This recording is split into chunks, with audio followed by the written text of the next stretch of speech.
کیا امام ابو حنیفہ تک رفع الیدین کی حدیث نہیں پہنچی تھی؟ ایک اہل حدیث لڑکے نے مجھے کہا کہ امام ابو حنیفہ رحمہ اللہ تعالی تک رفع الیدین کی حدیث نہیں پہنچی تھی، اس لیے انہوں نے رفع الیدین نہیں کیا۔ کیا یہ بات صحیح ہے؟ صہیب صاحب کشمیر سے۔ بالکل غلط ہے۔ رفع الیدین کی احادیث اتنی مشہور تھیں، عبداللہ بن عمر رضی اللہ تعالیٰ عنہ والی جو رفع الیدین کی مشہور حدیث ہے، اس پہ تو امام ابو حنیفہ کا امام اوزاعی سے ایک بحث مباحثہ بھی منقول ہے۔ تو بعض لوگوں نے کہا کہ وہ جو امام ابو حنیفہ کا واقعہ ہے اس کی سند نہیں ہے، جس میں آتا ہے کہ امام ابو حنیفہ نے امام اوزاعی سے رفع الیدین کی بحث کی اور امام اوزاعی نے عبداللہ بن عمر کی حدیث پیش کی۔ تو یہ بات غلط ہے۔ علامہ عبدالحی لکھنوی رحمۃ اللہ علیہ نے اس کی پوری تخریج کی ہے اس سند کی، جس میں امام ابو حنیفہ کا امام اوزاعی سے مکالمہ ہوا ہے، اور وہ اعلاء السنن میں اس کی سند کی تخریج موجود ہے، وہاں دیکھی جا سکتی ہے۔ ابھی تو میرا بتانے کا مقصد یہ ہے کہ اس میں تو بحث میں امام حنیفہ کے سامنے وہ حدیث پیش کی گئی، تو ایسا نہیں ہے کہ امام حنیفہ تک رفع الیدین کی حدیث نہیں پہنچی تھی۔ اور بعض دفعہ اگر ایسا ہوا بھی ہوتا نا کہ بالفرض حدیث نہ پہنچی ہوتی تو صاحبین پھر اس مسئلے سے رجوع کر لیتے تھے۔ بعض فقہ حنفی میں ایسے اقوال ہیں کہ ابو حنیفہ تک حدیث نہیں پہنچی تو اس صاحبین تک پہنچی، انہوں نے رجوع کا اعلان کیا اس سے، یعنی وہ انہوں نے پھر اس رائے کو تبدیل کیا۔ تو رفع الیدین کے بارے میں پورے اہل کوفہ وہ ترک رفع الیدین کے قائل تھے۔ تو آپ کس کس کے بارے میں کہو گے کہ حدیث نہیں پہنچی تھی؟ ابراہیم نخعی رحمۃ اللہ علیہ کتنے بڑے تابعین میں سے ہیں، جن کا نام امام بخاری بڑے احترام سے لیتے ہیں، وہ رفع الیدین کے قائل نہیں تھے۔ سفیان ثوری رحمہ اللہ رفع الیدین کے قائل نہیں تھے، اور بھی بڑے بڑے علقمہ اسود جو عبداللہ بن مسعود کے شاگرد ہیں وہ رفع الیدین کے قائل نہیں تھے، خود عبداللہ بن مسعود رفع الیدین کے قائل نہیں تھے۔ تو یہ بعض ہمارے اہل حدیث حضرات رفع الیدین کے مسئلے میں بہت غلو کرتے ہیں۔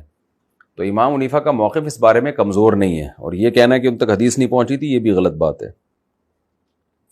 تو اختلافی مسئلہ ہے، اس کو اختلافی ہی ماننا چاہیے، کسی ایک طرف بھی اس میں غلو کرنا اس کی اجازت نہیں ہے۔ باقی میں بار بار یہ بات بتاتا ہوں کہ رفع الیدین کرنے کی حدیثیں زیادہ ہیں، نہ کرنے کی کم ہے۔ اس کی وجہ یہ ہے کہ جو چیز کی جاتی ہے نا اس کو بیان کیا جاتا ہے، جو نہیں کی جاتی اس کو بیان نہیں کیا جاتا۔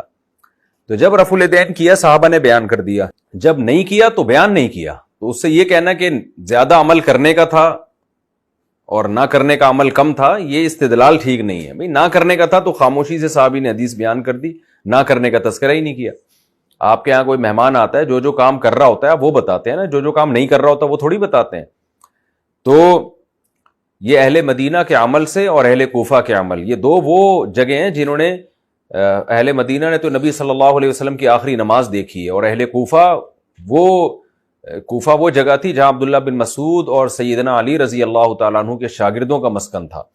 تو پورا اہل کوفہ، کیونکہ علم کا مرکز کوفہ بنائے، تو کوفہ میں دو طرح کے لوگ تھے، ایک خوارج لوگ تھے اور ایک اہل بیت سے عقیدت رکھنے والے لوگ تھے، جن کو اہل سنت والجماعت کہا جاتا ہے۔ تو امام حنیفہ کا شمار اہل سنت والجماعت میں ہوتا ہے، کیونکہ کوفہ کا جیسی نام آتا ہے نا تو لوگ کہتے ہیں یہ لوگ جو تھے یہ تو حضرت حسین کے خلاف تھے، تو امام ابو حنیفہ ان لوگوں میں سے نہیں تھے۔